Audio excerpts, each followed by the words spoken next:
want to chat about some updates that are happening in the L, LLM world, where people are basically using computational mathematics to simulate human memory and try to create actions with this memory inside of the computer. For the most part, it's not been doing very well as far as the output. There are a lot of people invested in it, and there have been large pushes to put more research into it and to define it even more and more, because this is something that they have been planning for a very long time. So, I'm an anthropologist and I study primarily, well, just to be honest with you, I study everything, but I super put a focus and dedication to technology. Tools are really important in anthropology. And when you have a evolutionary system or synthetic evolutionary system, in fact, I'm not going to say it, but it's very rare that people will say that, and I see my own work pop up. I used a lot when I was in college. I used the idea of synthetic evolution a lot, and I did papers and asked questions and spoke to people, blah blah blah blah. So I'm sure there's enough information about synthetic evolutions versus uh, natural selection. So natural selection is the world that we live in and being selected to evolve. Time is something that you can see the evolution, but you also have to understand within this spatial time, you also have a death and then you have a rebirth. So if we look at like Vedic um, or other indigenous religions, if they allow you to see the more sophisticated part, you'll see that there's always a resurrection. So, and if you look at Coptic, you have the resurrection of Christ, and then he is reborn. So, um, that in and of itself folds in on the concept of there being a linear time versus nonlinear time. So, there's nonlinear time. Therefore, memory itself or time itself is nonlinear. It doesn't exist. It is something that's relative to one cycle to the other. That's it. So people are arguing that the fact that these particular models are failing is because there's a wrong, incorrect construct for these models to learn, and that it's being very restricted. And the way that it's being restricted is how it is used in a more linear fashion, point A to point B, and certain computational processes. Um, and for, people to evolve their thinking and to look at it in a different way. So, as you can see, this is an example of topography. Like, this is what you see on the earth. So, when we see a map, we're seeing flat lines. But whenever we interact and actually start going to the place that we see on the map, we'll see that it actually has dimensions and depths to it. And you could say that also if these numbers represent a goal that you're wanting, to say, a machine to get to, it's really not a machine. It's a computational math. It's not the machine because the machine itself is linear.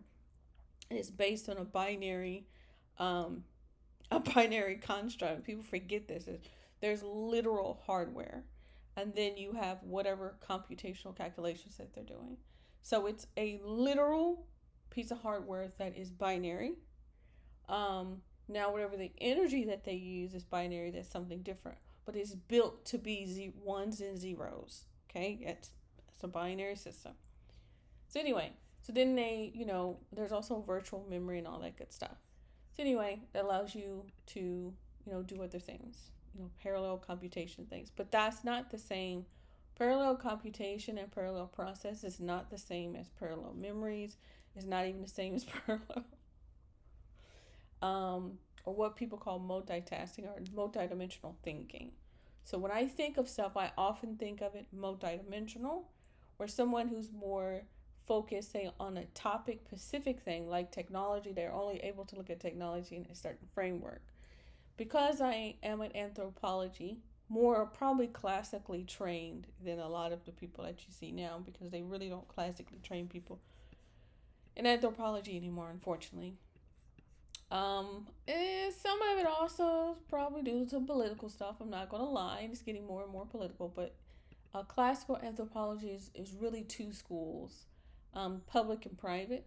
So public, you could go to college and learn about the methods of anthropology, and then you have the private where you get to kind of really know what an anthropologist does.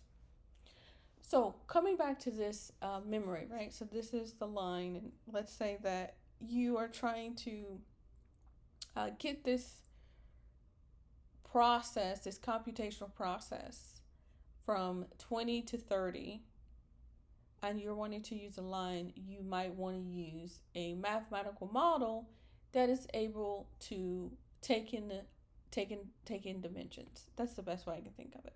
Because when I looked into memory and like how is considered memory, not hardware memory, but how it considers memory, is they're talking about a changing or so-called evolving memory, taking in new information. But that's just calculus, basically. Linear mathematics, calculus, things like that, where you're updating. Like if you do the way we did, like auto regression, like it's the same thing. It's like you take in a fact that changes, and then that affects the output of what you get. And then, of course, you structure your database and things a certain way so it can makes the computational space easier. But there's not a real memory, and there are people trying to put apply philosophy to something that doesn't even understand, that has no ability to understand anything, and it's basically just a bunch of mathematics. Okay, so the best way I can explain it is this: if someone was going to say, can you think of a number between 1 and 0? Okay, 1 and 0, those are two states, and I say 0 or 1. That's a 50-50% chance that I have either the right or the wrong question. And you're basically using the same thing, but instead of just two outcomes, you are building an outcome based on some mathematical databases, right? And using what it can kind of navigate, which is text embedding. But that is not the same thing as our memory. And some people are saying, well, because it's restrictive, that's why it's not working. But that's what humans do. Humans, or at least people who create, get things from the abstractions and put it into literal lines. They will put it into a book, they will put it into a dress, they will put it into a painting. I described comic books, like a comic book drawing of someone, and then a fine art painting, and the fact that you are using different mediums and different styles of drawing out a person. But if I was to teach someone, let's say a child, what a person is, and they have the ability to view people, and then I'll write something on like a flashcard, and maybe I do it in like a cartoon version. I say this is a human, and then like the other person is an animal. They're going to know, and they don't really have to think about it too deeply. The difference between a person and the animal, and also they're not going to think that the flashcard is an animal or a human. There's a particular process that you go into whenever you enter this reality, and it cannot be simulated into computational mathematics, because computational mathematics is just values and numbers.